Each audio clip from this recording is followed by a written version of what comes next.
I am happy to welcome, yes, he's behind me, Aromar Revi, who probably doesn't need much of an introduction.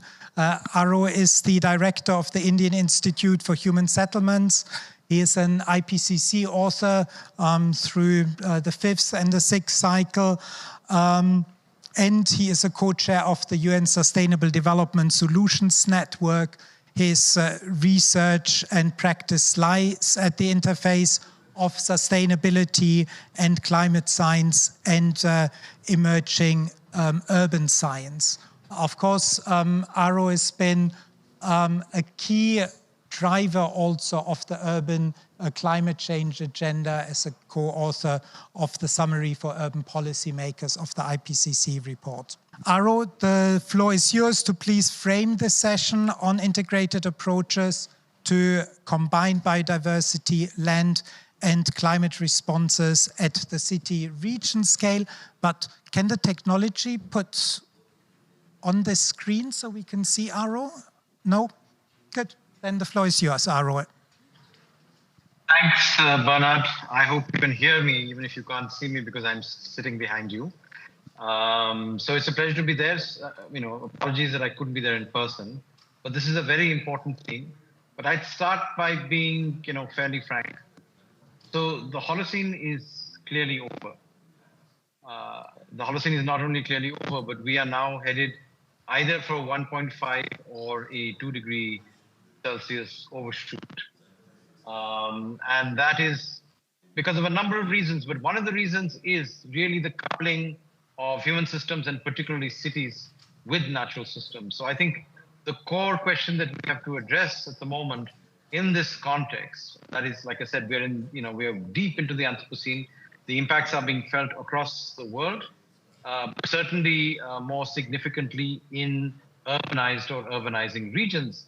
The reason for that is fairly simple. About 100 years ago, we had 1.2 billion people. Now we have only close to 8 billion, and more than half of them are in cities. So cities are driving a lot of what we see on the development front in terms of income growth, wealth, new technologies, etc.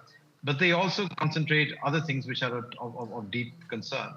I guess consumption, risk, are concentrated in cities. And, the most obvious thing when it comes to the territorial agenda is that cities across the world, at least as they've been constructed in the 20th century, driven by fossil fuels and fossil water, actually are unable to, or in some cases unwilling to, provide for themselves in terms of basic, ecosystem services. I mean, in some senses, cities will never be able to provide for themselves, but their own relationships with their embedding regions, with sort of global trade, which then draws in resources in some of the greater sort of urban clusters across the world, pretty much from across the world, means very, very simply that as far as food is concerned, as far as most of the fibers, at least the natural fibers are concerned, and both air and water-based ecosystem services, cities actually cannot cope with themselves. So it's inevitable, both for the survival of urban cultures across the world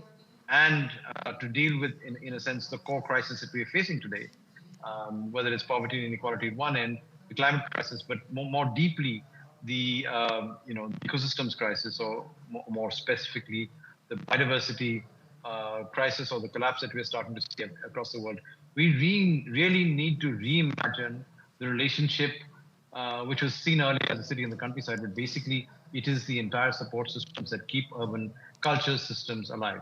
And it's not only the large megacities, we tend to be diverted by that, but the entire, I would say, human settlement system that goes from, at least in my country, 550,000 villages and just about 10,000 urban centers. So we have to look at the connection across the entire system, because it is from the entire landscape that we are getting the food, the water, the fiber in some cases, and in many cases, when you're looking at airsheds, the kind of air that we require to be able to just survive, if not thrive, in our urban areas. So the challenge, I would imagine, is that, ever since we started negotiating this thing in maybe 30 plus years ago in Rio, the core conventions were kind of tied to each other, but they were running side by side. So whether you look at the relationship between the sort of 2030 agenda and the Sendai agenda in some senses, which sat side by side. Or, as we've seen just now, thankfully, we have Kunming Montreal and the Paris process. The challenge for us is to try and connect them up and connect them up in space. And I think that's an operational question, which I guess those of us who work in conservation, those of us who work in territorial development or localization of the sustainable development agenda understand. And that is, solutions have to be local, because if they're not local, you can't work the integration, but they have to add up across the landscape. And I think the fundamental challenge we face in most parts of the world is really one of governance, because very often, let's say, land and land use management, what happens in terms of agricultural landscapes or even energy landscapes. Countries like Brazil, for example, have very large landscapes that are dedicated to biofuels, which are quite important to dealing with questions of climate change, but they have a significant impact on biodiversity. So the connection between what happens in the land and waterscapes, because both aquatic and marine scapes in some senses are quite important, in the convention framework, in the kind of working even within the UN system, in spite of the relationship between WMO, UNEP, and the other UN agencies and programs, is fragmented. And I think part of the real sort of opportunity we have, both at COP in the last many COPs and now, is to integrate this into the adaptation agenda, of course. But that cannot be done unless we're able to address questions that sit very firmly within the 2030 development agenda. For example, you can't address poverty, whether it's rural or urban, without looking at food security. Food security is a question of what kind of landscapes you work with and how one addresses biodiversity inside that. Because as we know, pretty much across the world, we have a crisis not only of invasive species, we have a crisis of pollinators.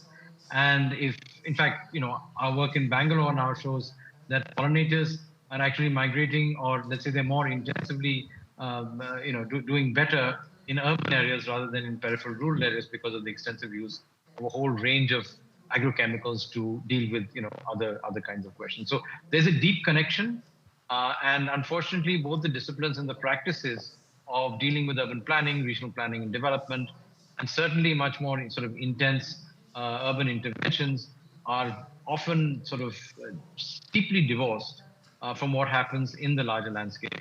And even that does not adequately address questions of deeper questions of biodiversity, which I think in some senses is the most significant crisis that we'll see over the latter part of the 21st century. So taking bi-regional approaches and actually being able to deal with questions of valuation, starting many years ago, the work that was done trying to value what happened on the climate side, and then later, more recently in the Dasgupta Commission report, trying to look at the valuation of ecosystem services and biodiversity, raises some fairly fundamental questions. And I think part of the challenge we have in the policy space is our valorization and valuation systems, because they're dominated by metrics like GDP or even the Human Development Index in some senses, which doesn't adequately deal with environmental and ecological questions. In a sense, we are valuing things that in the long run become a significant issue. So if you take the framework that Piketty sort of laid out many years ago and dealt with other forms of capital, if you look at the entire sort of the hierarchy of capital, typically natural capital sits at the bottom of the ladder, where our returns on investment on natural capital are negative. They've been so because since the late 1980s and 1990s, we've been in a global deficit in terms of sort of ecological flows. A little bit higher than that is human capital, which in a sense is one of the core challenges that we have in terms of poverty, because we're not investing enough on people and institutions and communities. Above that becomes industrial capital, which is in a sense the driving factor in the climate crisis. And then way up on top, financial capital, which in a sense decides where resources will go, which is typically sometimes going against fundamental principles of conservation, fundamental principles of sustainability, as far as people are concerned and urban systems are concerned. So when we look at territorial development, I think we do need to also look at the relationship, the terms of trade between these forms of capital and the tipping points that we fairly clearly know at global scale at least, that as far as the global tipping points are concerned, we have either crossed or approaching them. We're seeing the same thing in the climate system. And just because we're not adequately able to map that out very well in the biodiversity sphere doesn't mean that we're not going to see them future. So in the future. So it's a connection between these questions that need to be established.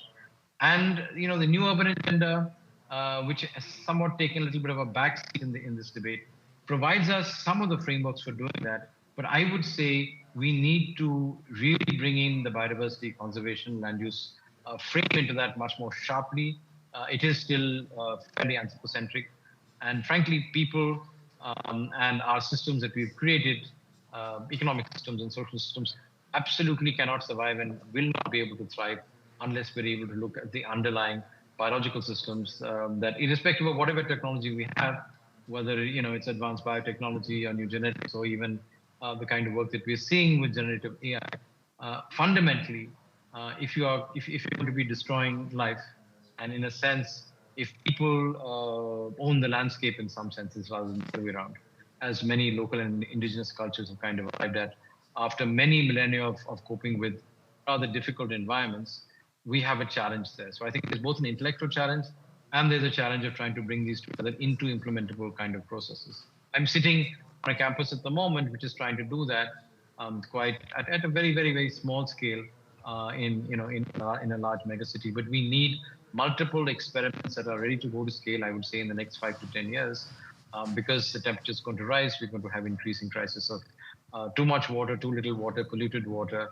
And of course, sitting on top of that is the biodiversity crisis that is building and I think is ready to explode.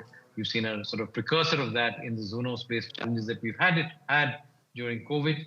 But that's a kind of, I would say, a wake-up call for us in some senses. So we have to really reimagine the relationship between the entire sort of settlement system across the spectrum and also within each of those kind of levels of hierarchy in settlement systems with nature and the countryside. And of course, land is very important in it. It's not good enough to say that in the production function, land is a very small part of the process. The reason why it's so and why biodiversity is so is because we're not valuing it adequately. Our institutions are not sensitive to it.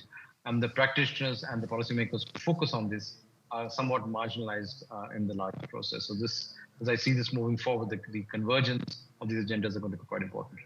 So I think I'll leave you there. I'm hoping to hear a very sort of interesting and sharp conversation on this question. I was trying to be a little provocative in the beginning. I hope I haven't kind of exceeded my brief and my time too much. So thank you, Bernard. Thank you. Thank you very much, Aro. So I'll open the floor. Thank you so much. What are your 30 by 30 aspirations? What do you think can the COP process here can accelerate that discussion for the CBD 30 by 30 goal? Just would love to hear your insight. Thank you so much. Aro, over to you.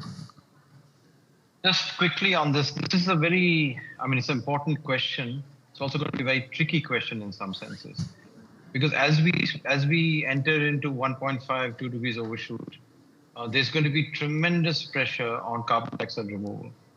And at the moment, the only viable technologies or technological regimes that we have on CDR is sort of forestation, reforestation, maybe soil carbon.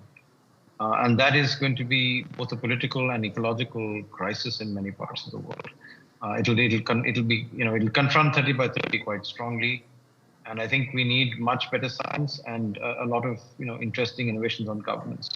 You can't do CDR at that scale and keep sort of bioregional integrity unless you're able to address questions of water at transboundary scale. And we know that that's kind of at the tipping points as far as water is concerned.